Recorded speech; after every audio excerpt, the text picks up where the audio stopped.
மத்தேயு 17 அதிகாரம் 3-4 வசனங்கள். அப்பொழுது மோசேயும் எலியாவும் அவரோட பேசுகிறவர்களாக அவர்களுக்கு காணப்பட்டார்கள். அப்பொழுது பேதுரு இயேசுவை நோக்கி, ஆண்டவரே, நாம் இங்கே இருக்கிறது நல்லது. உமக்கு சித்தமானால் இங்கே உமக்கு ஒரு கூடாரமும், மோசேக்கு ஒரு கூடாரமும், எலியாவுக்கு ஒரு கூடாரமுமாக 3 கூடாரங்களை போடுவோம் என்றார். மோசேவும் எலியாவும் இயேசு கிறிஸ்துவோடு பேசுவது போன்ற ஒரு காட்சியை 3 சீடர்கள் கண்டார்கள். அப்போ பேதுரு சொல்றான், ஆண்டவரே, நம்ம இங்க இருக்கிறது நல்லது. அது அவன் ஒரு முடிவாகவே சொல்றான். உமக்கு சித்தமானால் நம்ம இங்க இருக்கலாம்னு சொல்லல. இங்கே ஆண்டவரே, நாம் இங்கே இருக்கிறது நல்லது.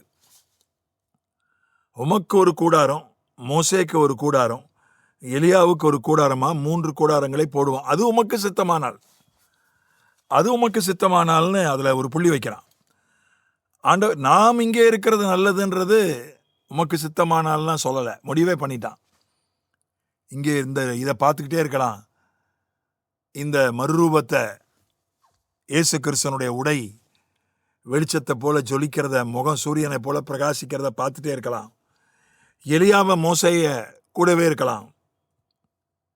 ஏன்னா எலியா வேறு காலத்தை சார்ந்தவன், மோசே வேறு காலத்தை சார்ந்தவன். 2 பேரும் ஒரே இடத்துல வந்து இயேசுநாதரை சந்திக்கிறாங்க. இது ஒரு அதிசயம். ஆகவே இங்கே இருந்துடலாம் என்று அவன் முடிவு செய்து விடுகிறான். நாம் இங்கே இருக்கிறது நல்லது. அந்த மோசே இயேசுவை பழைய ஏற்பாட்டில் தேவனுடைய வார்த்தையை அவன் தரிசித்த அந்த இடத்துல ஆண்டவர் சொல்றாரு, இது பரிசுத்த பூமி, உன் பாதரட்சைகளை கலட்டி போடுன்றார். அவனும் பாதரட்சைகளை கலட்டி போடுறான். பரிசுத்த பூமின்னு சொல்றார். ஏனென்றால் அது ஆண்டவரை தரிசித்த ஒரு இடம். அவனுடைய வாழ்க்கையில ஒரு மாற்றம் ஏற்பட்ட ஒரு இடம்.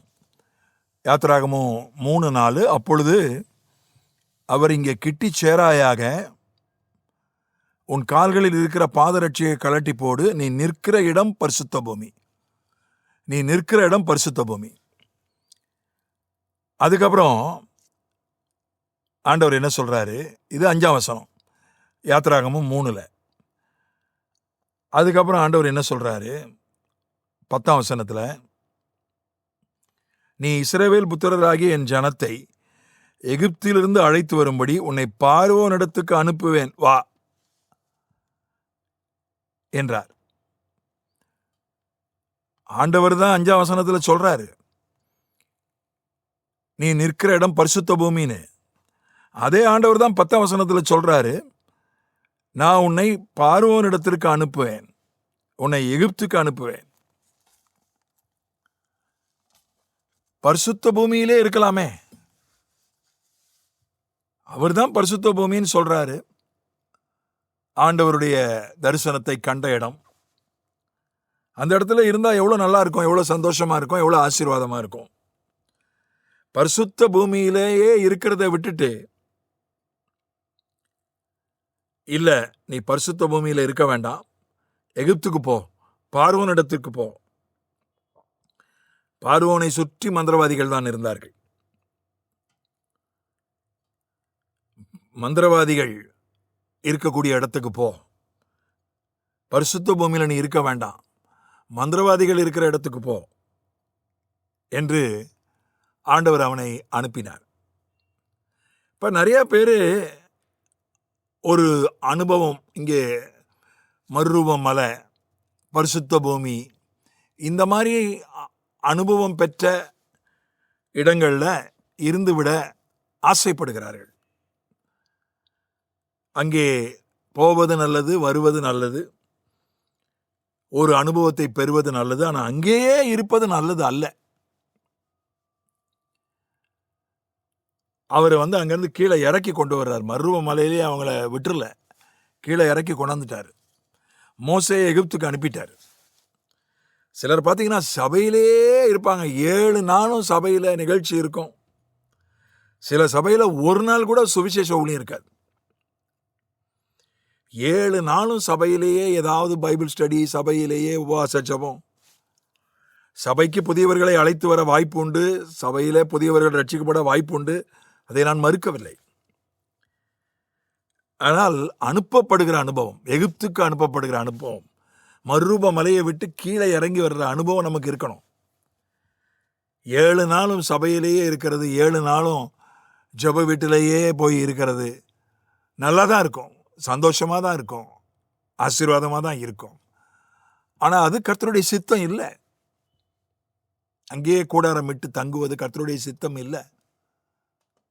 கர்த்தர் எங்கே அனுப்புகிறாரோ அங்கே போகணும்.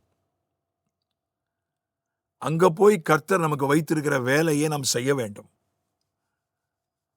அவை எப்போதும் நான் தேவ சமூகத்திலேயே இருக்கிறேன், ஜெபம் பண்ணிக்கிட்டே இருக்கிறேன், நல்லது. ஆனால் உண்மையான ஜெபம் என்ன செய்யணும்? ஒருவனை எங்கேயாவது அனுப்பிடும். ஒருத்தன் உண்மையாக ஜெபம் பண்ணா அவனை ஆண்டவர் பக்கத்து வீட்டுக்காவது அனுப்புவார், அல்லது பக்கத்து தெருவுக்காவது அனுப்புவார், அது பக்கத்து ஊருக்காவது அனுப்புவார், எங்கேயாவது அனுப்புவார். ஒருத்தன் உண்மையாக சபையில் போய் ஆராதிச்சானா, உண்மையாக சபையில் போய் ஐக்கியம் கொண்டானா, ஆண்டவர் அவனை சபையிலேயே 7 நாளும் வச்சிருக்க மாட்டார்.